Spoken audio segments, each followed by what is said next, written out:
One. What's Okay. up, you guys? Hey, what's up, guys? I'll do the intro to my channel, damn it. All right, fine, go ahead. For old time's sake, go ahead.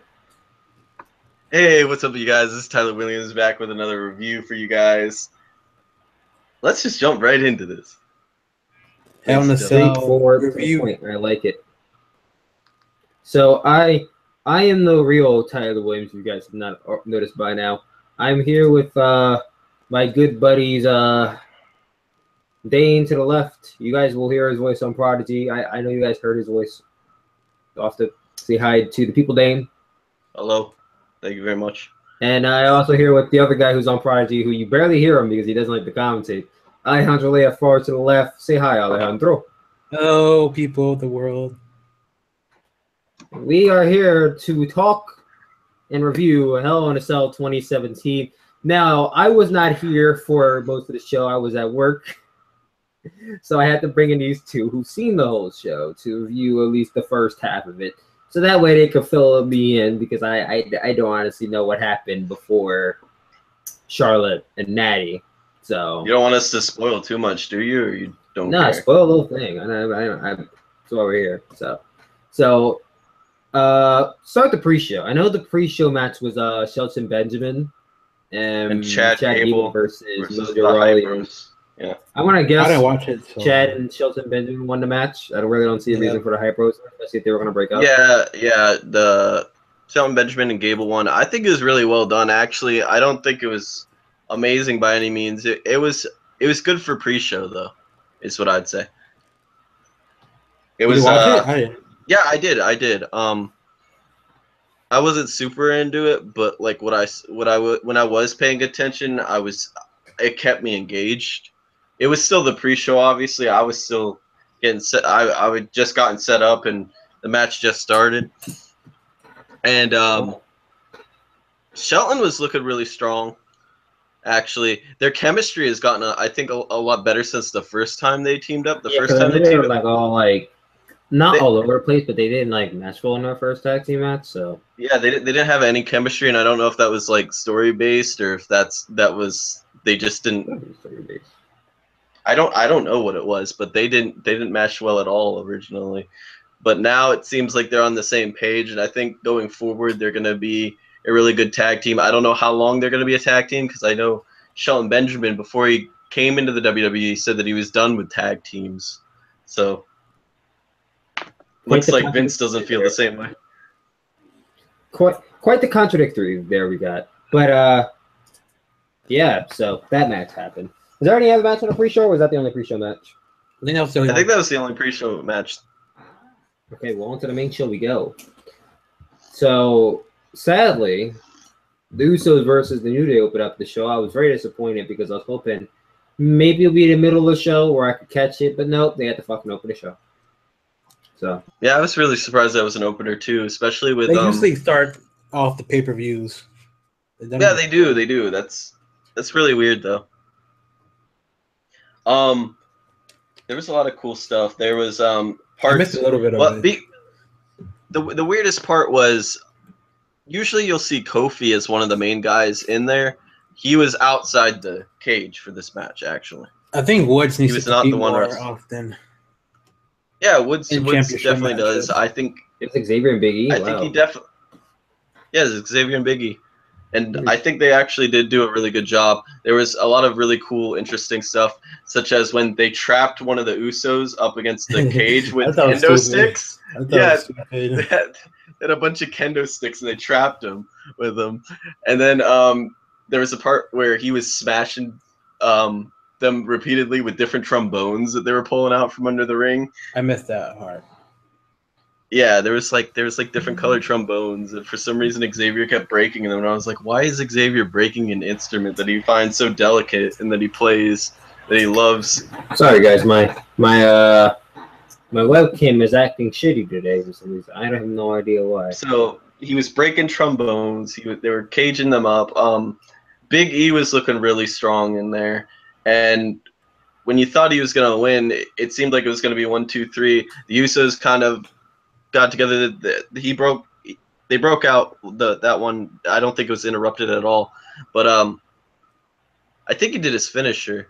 and it didn't work at that point. There's a lot to do with this match. Ollie, what were some of the parts you remember fondly? I know that they handcuffed Biggie and they handcuffed Woods to the side.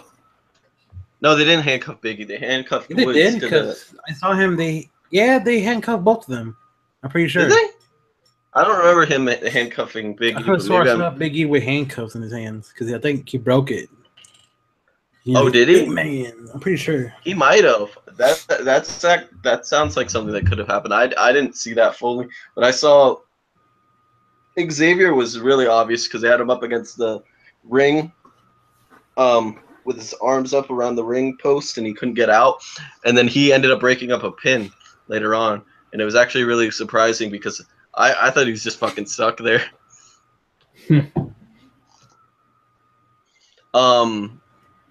So was that all the match? Who won? The Usos. There was a lot of other stuff, but I don't really. So penitentiary. Yeah, the Usos won. And New Day was going to retain, but no. One like what they did. Oh no! Didn't they do the splash off the ropes to Xavier with the chair? Yeah. And that's how they won. I blame Woods. Yeah, that's how they won. That's why they never use him in championship matches. That's why they never use them. They're never gonna use them again after that. He's a fucking loser. You know, the only sad part about this is that we're not going to see those two face off again. I would like to think we're not going to see them face off again because Hell in a Cell usually the blow off to a feud, not a buffer. They were advertising. I believe this is their last match. They were advertising. You might see them face off again, but I don't think we'll see them face off at a championship anymore. Yeah, I don't think it's going to be a championship match. They might face once or twice. Someone said, commentary does the last rematch. You know, didn't somebody say commentary? Rematch, so. That was the last match, pretty sure. Yeah, it was advertised. I think they said it on commentary. There's a lot of stuff about it being their last match, and they seemed really dead set on that for now. I don't know how long that's gonna last. Maybe a couple months. But 2 days. All but 2 days. I bet you they're gonna have a rematch on SmackDown Live. And it's probably gonna be their last match. I don't know. I hope not though. I mean, I wouldn't be mad because they always have great matches, but like the feud has to end on the Hell in a Cell match. You can't have a Hell in a Cell match and then the feud still continues. Well, the Hell in a Cell match was really good. I know I didn't hype it up as fondly because my memory is not the best, but I assure you it was a top quality match. And then the next match I believe was the Rusev Orton one, right? Yeah. The match I did not. And that match, yeah, you didn't have much of a reason to care about it. It wasn't very fond. It started out really promising with this story that Randy Orton kind of couldn't like hit the RKO on Rusev. He kind of had it locked down and he kept reversing a lot of Randy Orton's moves. SummerSlam. So how was that the story behind the match? Well, I think the whole time Randy Orton was trying to hit the RKO. Because you kept seeing him clutch it, and then he would just get pushed away by Oh, you mean during the match? I thought you meant like that was the story overall. I'm like, wait, no, that would make any sense. No, because he hit it on him during the feud. But to hype up this match, I was saying the story during the match was that he couldn't get it, and that kind of Rusev kind of understood a lot more of his moveset. It seemed like even he didn't get that DDT move. And a lot of people have been reversing lately, you know, when they got their legs up and then he DDTs them. He didn't get that at that point either. So it kind of seemed like Rusev he could have possibly won the match. But then obviously Randy Orton eventually got that RKO and he won. It just I feel like I agree with a lot of other people that Rusev kind of needed that victory more than Randy Orton did. He needed it more.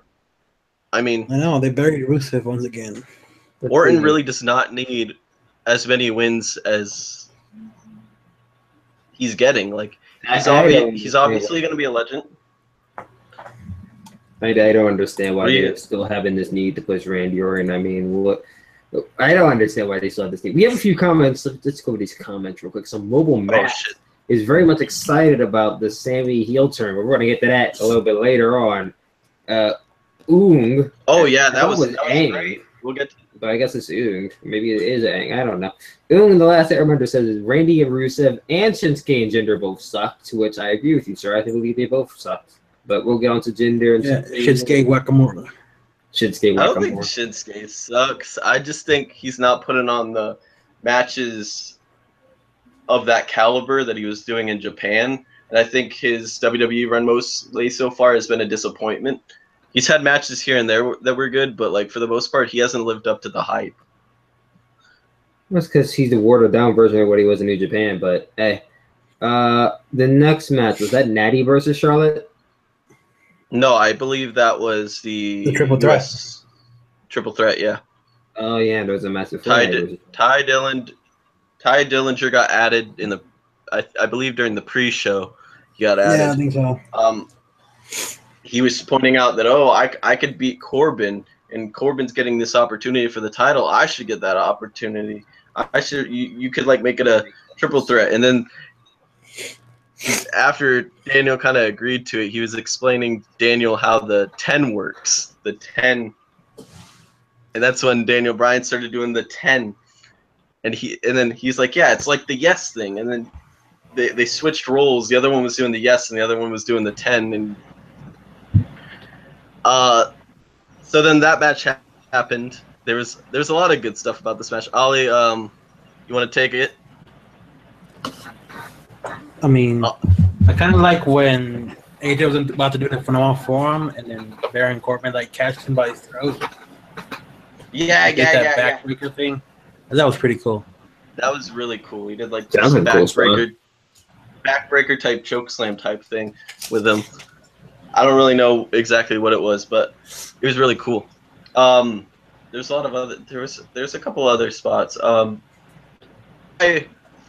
ended up like the botch kick. No, not that part.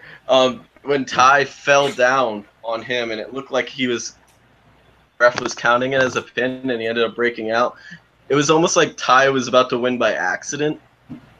Mm-hmm. Passed out, getting hit by the other guy and landing on the other one, and then it was a pin.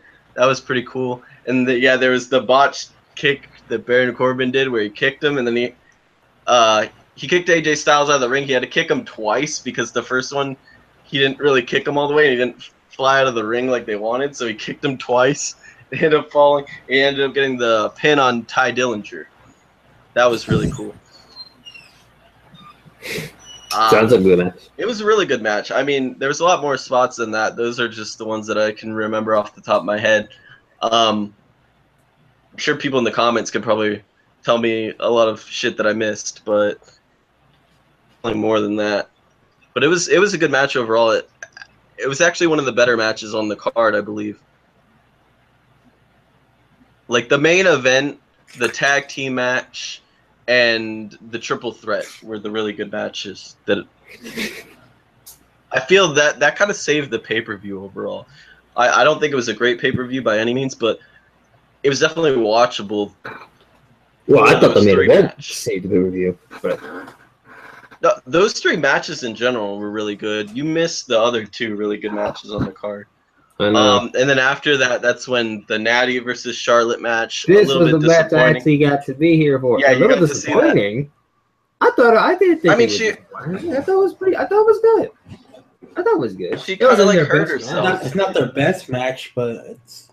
I feel like that. Bad. I feel like the ending was disappointing because of the whole leg thing. Well, I mean, she got hurt during the match. It's not really much you could do about it, but you know, kind of. I don't blame them for it being disappointing. I thought it was disappointing.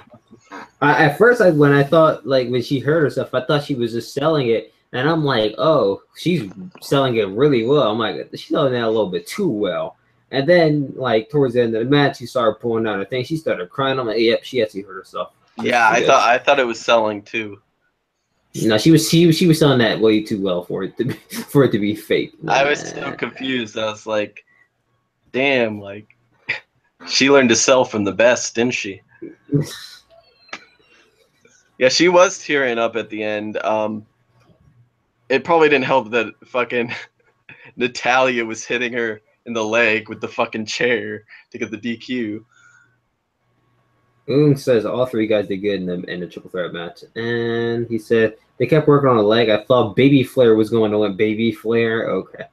And Carmelo would cash in. No, I didn't think Carmelo was going to cash in. I feel like Carmelo's probably going to cash in at the Rumble. I feel like that's where she's cashing in. I feel the same way as you, because if they talk about the Carmella cash in, I don't think it's going to happen. I think it's going to be, they're going to try to make us forget about it. They're going to try not to talk about it, because they addressed it before talking to Charlotte during the Ask segment at the pre-show, because they did like a little Ask segment, and they asked her about Carmella.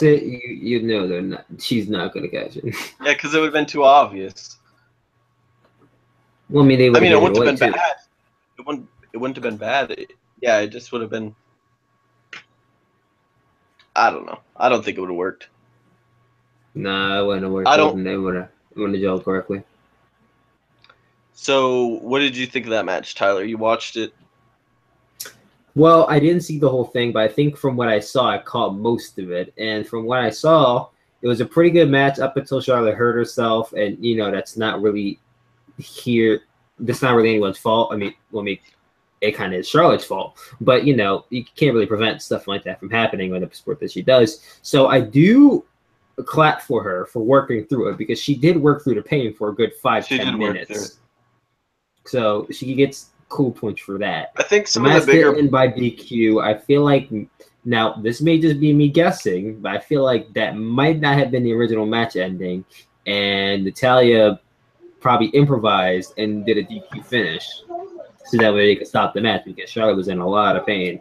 Now that could have been the actual match ending, how it was supposed to go, but I feel like that probably wasn't the ending to the match. But hey, we'll see when the dirt sheets leak it.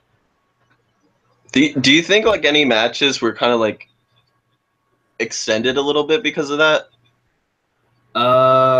Probably the main event, because I feel like the main event probably was not supposed to be as long as it was. Yeah, I'm pretty sure it was. Well, I don't know. I feel like there could have been parts that were extended because they felt like people got kind of cheated. Because then again, I felt like the women's match was actually a pretty good time. Good. The movies I clocked in like 10 minutes. I don't know how much longer they could have went. I feel like the ending of the match was coming soon. I just didn't think it was going to end by DQ. There's probably a couple minutes shaved off of it, I would say. Probably too. I think if she would have went on, she probably got locked in the sharpshooter, and that would have been it. I don't think it would have went on too much longer. I don't know. A problem with this match that because I was watching it with other people, obviously, and they were pointing out how Charlotte kind of at the beginning was very much botching a lot of things. Like Alejandro, you remember when she like botched that like roll up type thing that she was trying to do? I was like, what the hell?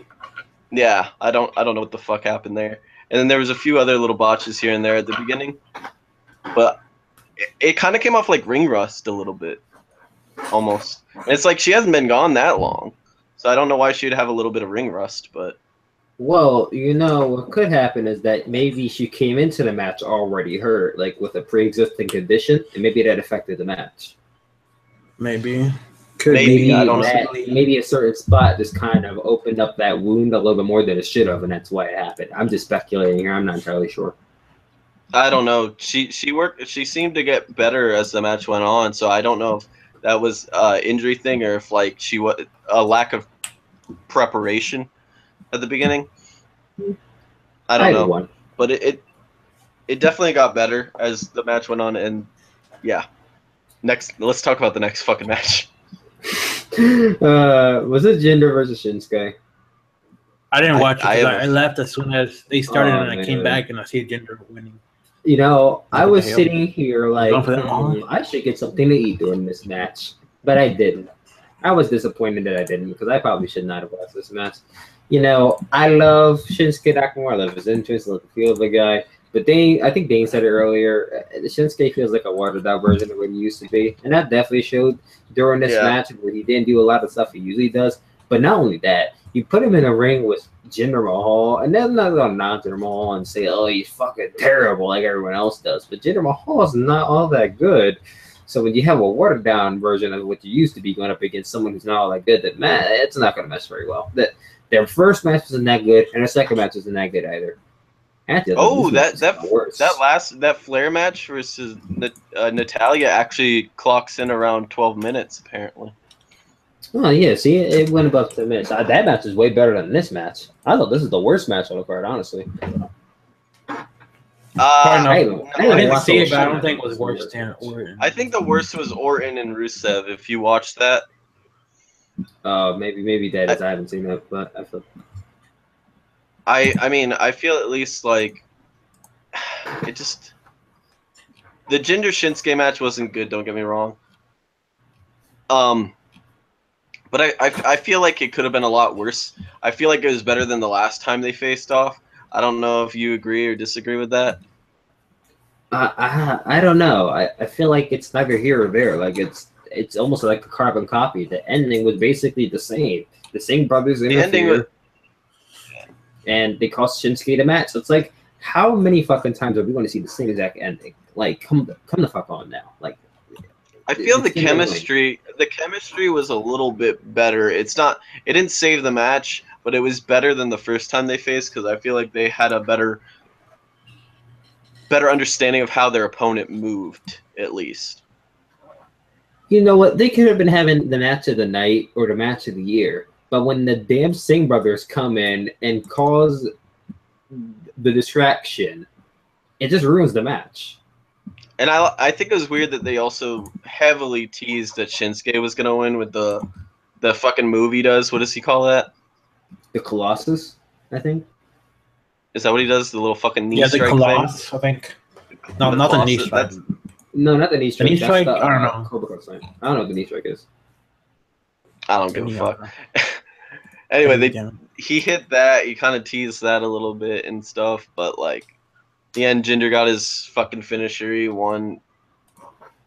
Right. So the only Shinsuke match he's been into was the one he had with Sami. Other than that, he's not really into it. You know, I kind of agree with you. I feel like aside from Sami Zayn, there really aren't that many great Shinsuke matches. Actually, his match with Finn Balor in NXT was actually probably. I thought that match was better than him versus Sami, honestly. I thought him versus Sami was really good, but I actually did think him and Orton meshed well. I didn't think him and Cena meshed well. Everyone was telling me how good that match was. I watched it when it was live. I didn't think it was that good. I felt like it was pretty good. I still think the best Shinsuke match since he's come to WWE was Shinsuke versus Finn Balor in that one episode on NXT, but I don't know how you guys feel about that match. I haven't seen it. I don't remember it, so I'm not an avid watcher of it, so next match I will actually say is pretty decent. It's not good or bad really to me, but it was decent. But the Bobby Roode match versus Ziggler match was Roode cheated. No, I couldn't give a shit and a half about this match. Nah, I don't think it was that bad. I mean, no, I'm not saying it's bad. I just didn't care about it. I mean, for one, Ziggler is just such a lost cause, and it's very hard to get into his character at this point. So any match he's in, any suit he's in, it's Ziggler. Who cares? And then Bobby Roode, I love the guy. I love his entrance, but in terms of wrestling, he's not all that impressive in my opinion. You're those kind of fans that love people for their gimmicks. That's what Ziggler is. Like whenever, like he's kind of people like you. What? What? Ziggler hates people like that people. He hates people like. Hey, at least I admit that in the ring he's not all that good. I mean, I'm not saying he's a bad wrestler, but like he's not really. Well, I think it was like the way I think it was like what I said during the match. I think this match is just supposed to remind us that, hey, remember Triple H versus HBK? You could be watching that right now, but instead you're kind of watching the rip-off version with Bobby Roode and Ziggler here. Wait, which HBK versus Michaels match? Because they did have just one. Any in general. Versus Michaels. Oh, HBK versus Triple H is what I said. I said Michaels. Yeah, no, it's just like I feel like that's what the spine buster, the little super kick, the little just everything seemed very Shawn Michaels Triple H-esque type esque. Triple H-esque. Shawn Michaels. Yeah. Yeah, but neither of them really wrestled. I mean, neither of them are better than the other. So, you know, Ziggler's not better than HBK. Bobby Roode's not better than Triple H. So they tried. Yeah, that's an obvious, but like I feel like that was the kind of parallel there at least. But it was a decent match. I didn't think it was great. I liked the finish actually. I think it was pretty decent. I thought the finish was whack. I thought it was pretty. It was hooked into a pinfall, and Bobby Roode hooked the tights, which means Bobby Roode is still very much a heel. And then Ziggler hit a zigzag afterwards. I'm like, oh, I mean, okay. I guess this means the feud's going to carry on, and we're going to see Ziggler never win the match because when is Ziggler's contract up? I want to see when his contract's up. I think a big problem with this match, though, is the build as well, though, because there was no real build to it. There was kind of like, one or two of moments where they crossed paths, and then all of a sudden they're like, oh, they hate each other now. They're going to have a match at Hell in a Cell. Cool. That's great. Why should I care about this match? Why do these guys hate each other again? Oh. Ziggler just doesn't like flashy entrances. That's the whole. Yeah, Bobby Roode just came out of nowhere and challenged him to a fight. Oh yeah, it was that one period where Dolph Ziggler kept on coming out to like people's entrances, and I was like, "Bro, this isn't okay." I don't think this is riveting television. I like when he came out as Undertaker. That was kind of funny. No one bought it though. You sure? I mean, the people booed him. I don't think anyone really bought that was Undertaker. Like when you notice when Undertaker's gong hit, like almost no one cheered. Like, yeah, no, we're not the little kids. Our little fucking marks bought it. It honestly should have been the first one he did. Now that I think about it, the Undertaker, that would have been great if he did that the first week. That would have got him way more heat. Yeah, and it off big, brother. Oh yeah, Dolph Ziggler's contract is up at the end of the month, so this is Dolph Ziggler's last, ladies and gentlemen. Take it in while you can, because I don't think it's Dolph Ziggler was signed. Ziggler. Okay, no. Thank you, Ziggler. Anyway, the last match was a false count. The last match. A false count anywhere Hell in a Cell match, which doesn't make too much sense to me, but okay. I thought it was good. No. I'm not saying the match was good. I just thought the match stipulation. Well, was the match really 39 fucking minutes long?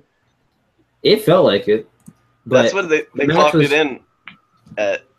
Wikipedia did, at least 39 minutes long.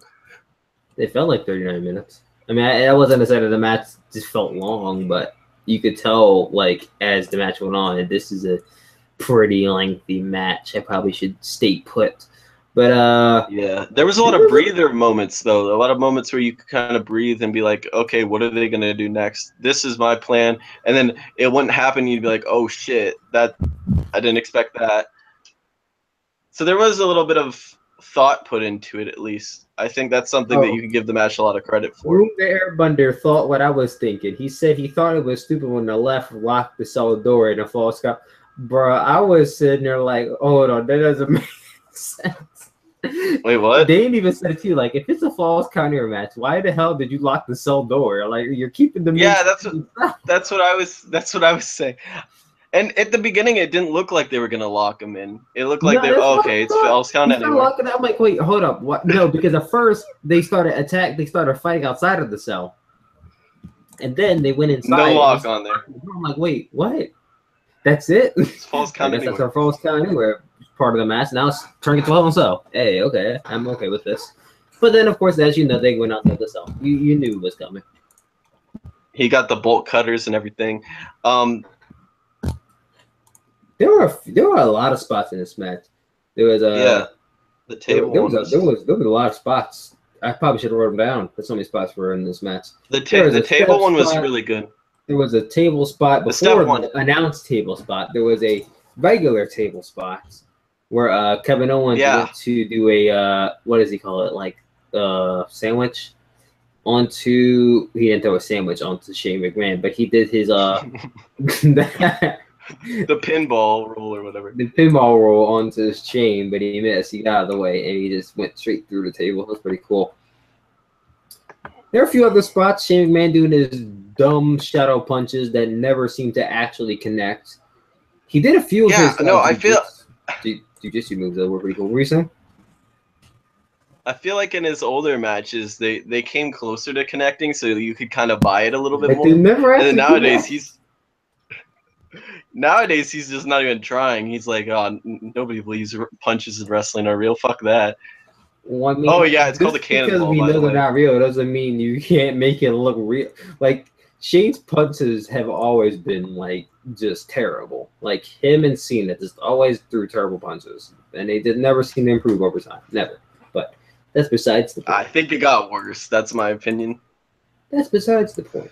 So then they end up going outside the cell, and I already know one of them is going through this table because they're padding all over the table. There's padding all over the 3 tables. I'm like, one of them is going through the table. They take it off. They start climbing up the cell. Well, Kevin Owens climbs up the cell because he has Shane on the table, and I'm like, he ain't about to do it. And then Shane starts climbing up the table. I'm like, oh shit, because I can remember the last time both men were on top of the cell, but I'm like, oh shit, they're both on top of the cell. That was pretty cool. I couldn't remember the last time that happened. So they're on top of the cell, they're fighting. They kept on doing these spots on top of the cell, like they're thinking, they're trying to make you think, oh, they're gonna fall through the cell, which I'm thinking, man, they're not gonna fall through the cell, which they didn't. But all I'm saying every is, time they did, it was like my heart stopped. Like, oh my god, is it gonna break? But you could tell by the way it looked, like it was very secure, like it was not breaking at all. There were a couple moments where I felt like it seemed like they could have been trying to find something to go through, but I think they were just teasing that. So like, they were teasing it the whole time. You would think that it was gonna go through because with all the body weight, it was denting like down quite a bit, especially with Kevin Owens. Fat, barely. Kevin Owens is barely fat. It wasn't gonna break though at all. No, it wasn't gonna break. You could tell by the way it looked, but it didn't stop the fact like every time it break, you're like, oh my god, it could break. But you're like, it could even by accident, it could break. Like you'd be like, Jesus. That's why I think everyone was like so scared every time they did a move on top of it. So I was like, oh my god, it could break, but it didn't. So they start climbing down. And I'm like, wow, this is counterproductive. Why are they climbing down this cell? And then I kind of felt like I knew what was coming. So they start trading blows, like the Seth Rollins, Dean Ambrose spot where they trade blows and they both fell through. Yeah, that's what it reminded me of too. I was thinking the same thing throughout the match. Fell through a table, and I'm like, wow, that's a whack ass table spot, but okay, I'll accept it, I guess. So the part that really took me out of it was when they got down, and Shane's dumbass, they didn't think to pin him the whole time. And a minute passes by, Shane starts getting closer to him, and he didn't pin him. I'm like, yo, bro, why aren't you pinning this guy?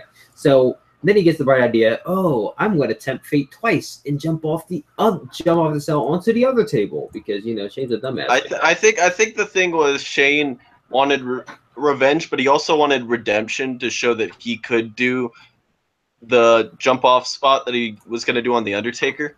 He failed.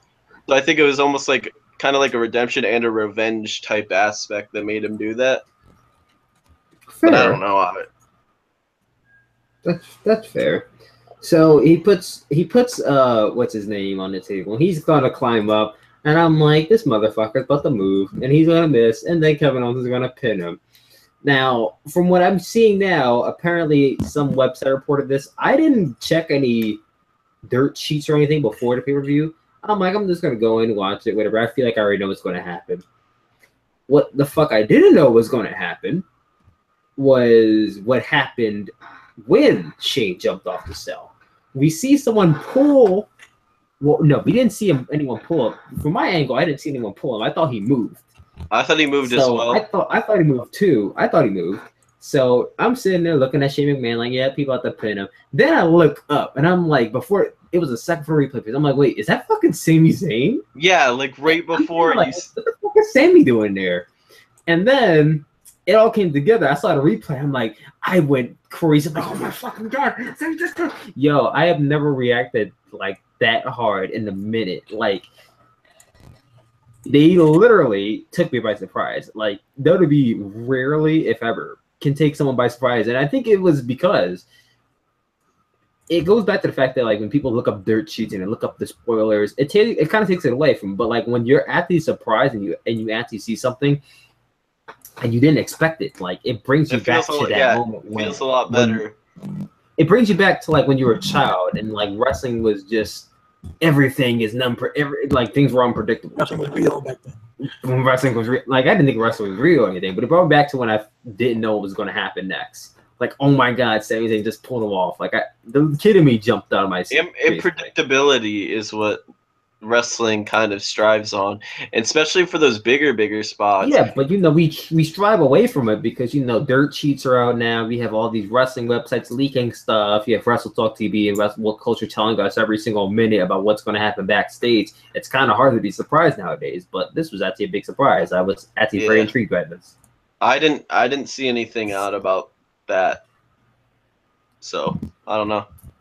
So I'm going crazy right now. I think everyone in the chat was going crazy at the moment. It was like me, Ale, Dane, and one of our friends, Alex. So we're all going crazy. And I'm sitting here thinking, what the fuck is Sami doing? What the fuck is Sami doing? Now I'm like, Sami just turned heel. No, now I'm thinking, okay, he didn't turn heel. Maybe he just had like a stroke of like, okay, I'm going to help Kevin Owens and make him see the light or something.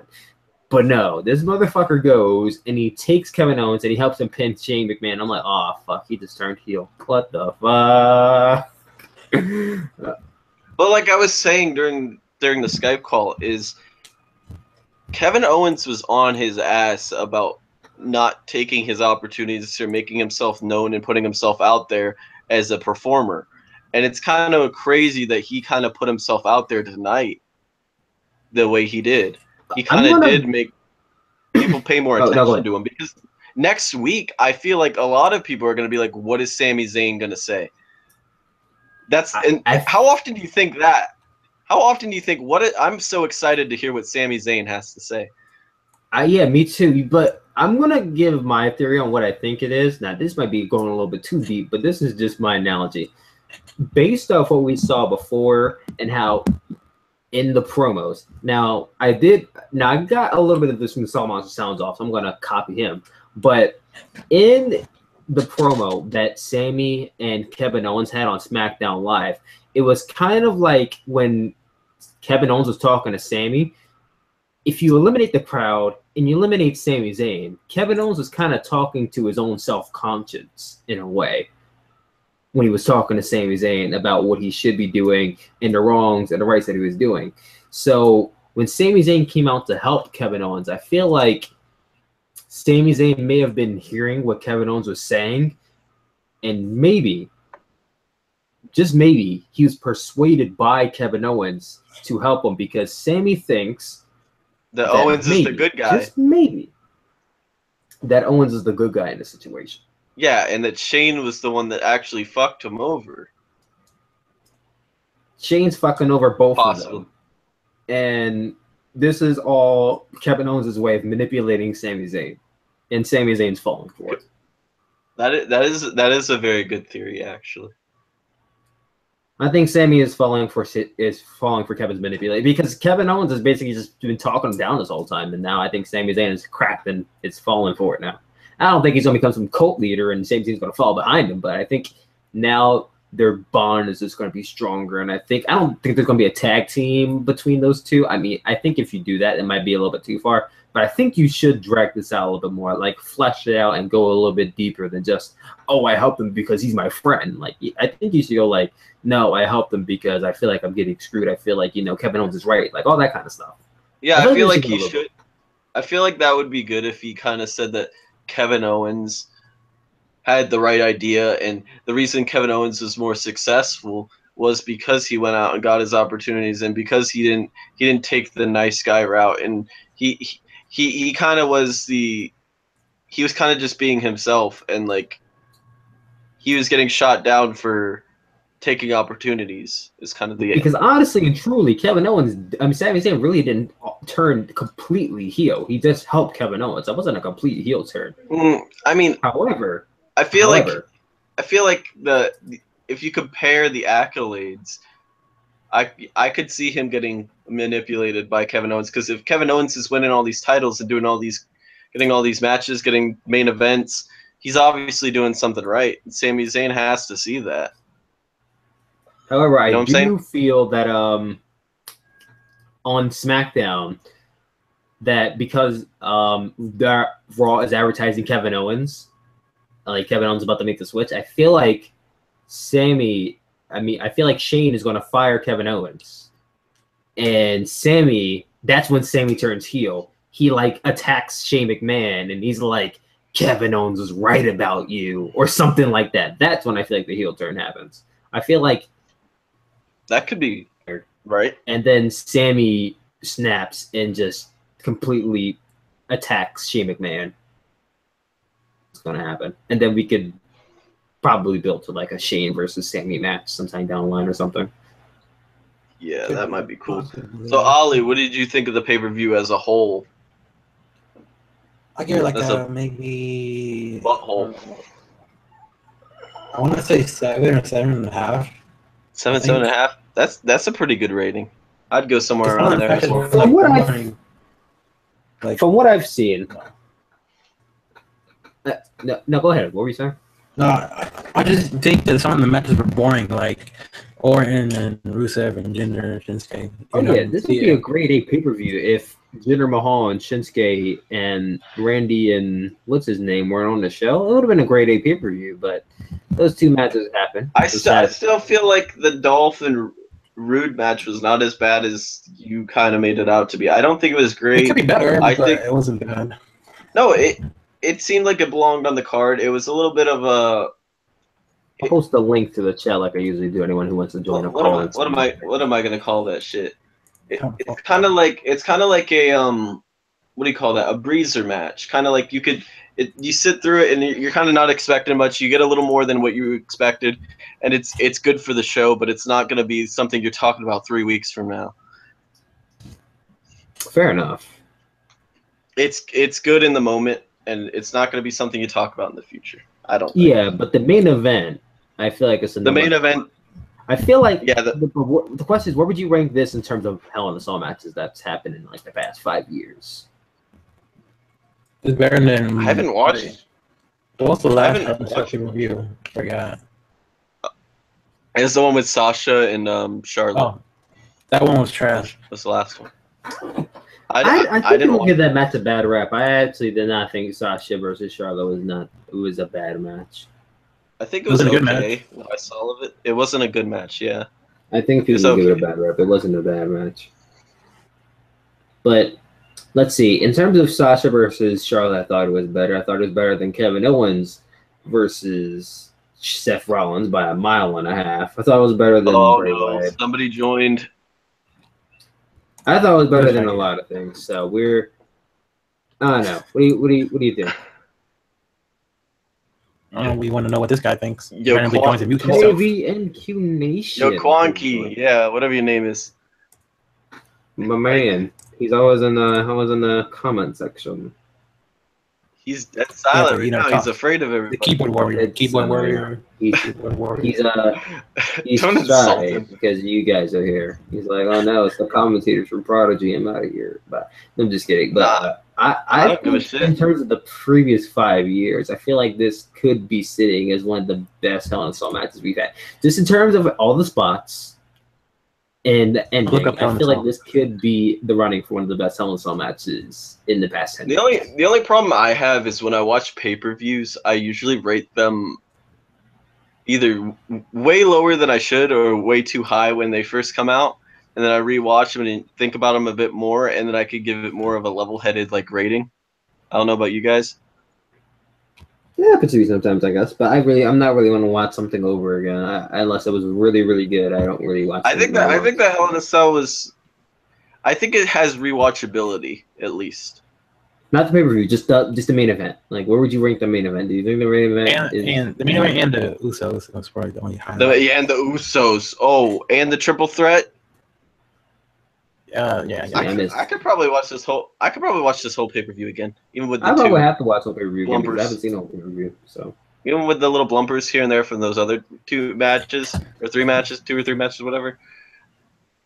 I still. Did you say that the main event was better than the last 5 Hell in a Cell matches? Last 5 years. Said in the past 5 years, I feel like this is one of the best Hell in a Cell matches. What did you guys think about that? Like. No, because I'm looking at the list of the last 5. That's why I was asking. No. Oh no, there he is. Okay, it worked. Nation's here. Yeah, I can hear you, Nation. What the hell? Okay, what we talking about? We want to talk about I Hell in a was Cell a talking little about the bit. mini. I was talking about how I think this is the best Hell in a Cell match in the past 5 years. What did you think? What do you think about that?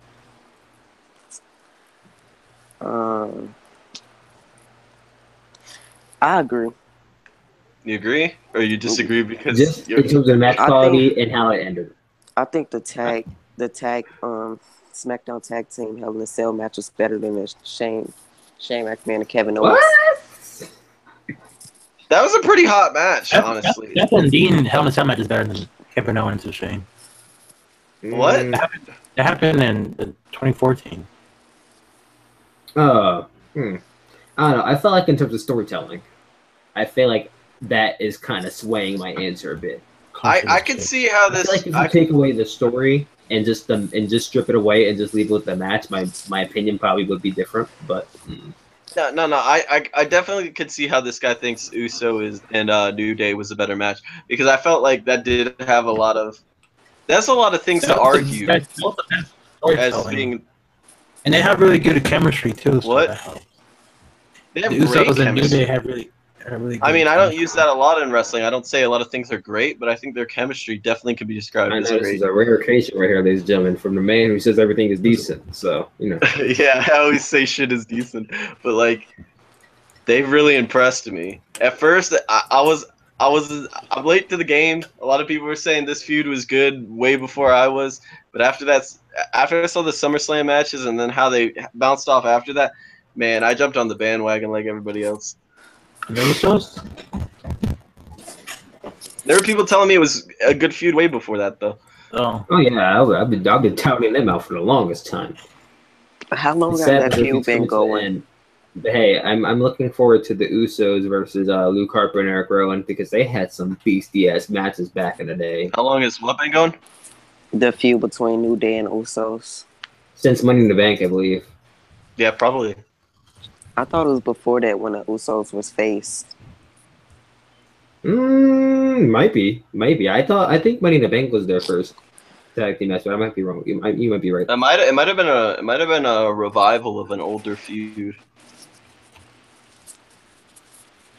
I'm sure. They did face off when.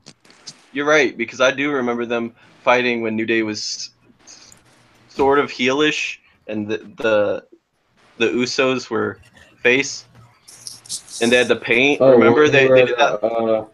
Yeah, they did that shit with the Rock. Yeah. Yeah, and then it was the Lucha Dragons versus the Usos versus the New Day in a TLC match. Yeah. He's right. Lucha Dragon should have won that match, whatever. But I do feel like lately their chemistry has gotten a lot better during this side of the feud, as opposed to then. Because I feel like I like the Usos a lot better without the like face paint and the oh look dude. Oh, I think everyone. I think we're all in agreement on that one. Remember we're Samoan. You got to remember that. And I was like you got anything else? Oh yeah, this is the best run the Usos have had in their entire career, and I'm so behind them right now. I really want to see the Usos versus the Revival, but I feel like this is a match that only happened in WQ18. Usos versus Rollins and Ambrose. Huh? I want to see that match. That would be an awesome match. Where the fuck has the Revival been? Is one of them injured? Yeah, one of them's injured. One got injured, and then the other one got injured. So we haven't seen enough of them. No, I mean, one of them's not injured. One of them's still wrestling right now in live events. They always end up injured. I need them to come to SmackDown, though. I want to see the Usos versus the Revival. One of them's not injured is the other. Maybe if Hideo Itami would be on the main roster if he didn't get injured all the time. You know, no, Hideo Itami's a lost cause, man. I can't get into that guy. He probably would have been NXT champion if he never got injured. Yeah, I love his work. It would have been him instead of Finn Balor, honestly. Where's the Authors of Pain? They're still in NXT, I believe. NXT War Games, brother. Yeah, they're probably having really shitty ladder matches. They didn't be in the War Games. I have not seen a single War Games match. I guess I have to do my history. Yeah, big fan. PG, yeah, fan. Big fan. Well, I didn't grow up on WCW, so you know. I bet you this person in the call with us has probably seen a WCW event. No, I haven't seen. I'm not saying I had never seen Not WCW. you. I just didn't grow up on it, so I didn't see. No, the Quonky guy. Yo, Quonky or however you pronounce it. Can you It's racist. It's like Quanviku. I don't know. KVNQ. That's what I call him. You just call him KVNQ. Okay. KVNQ. Okay, yeah. I call him Goat. Kongby. Have you seen a WCW show? No. Never?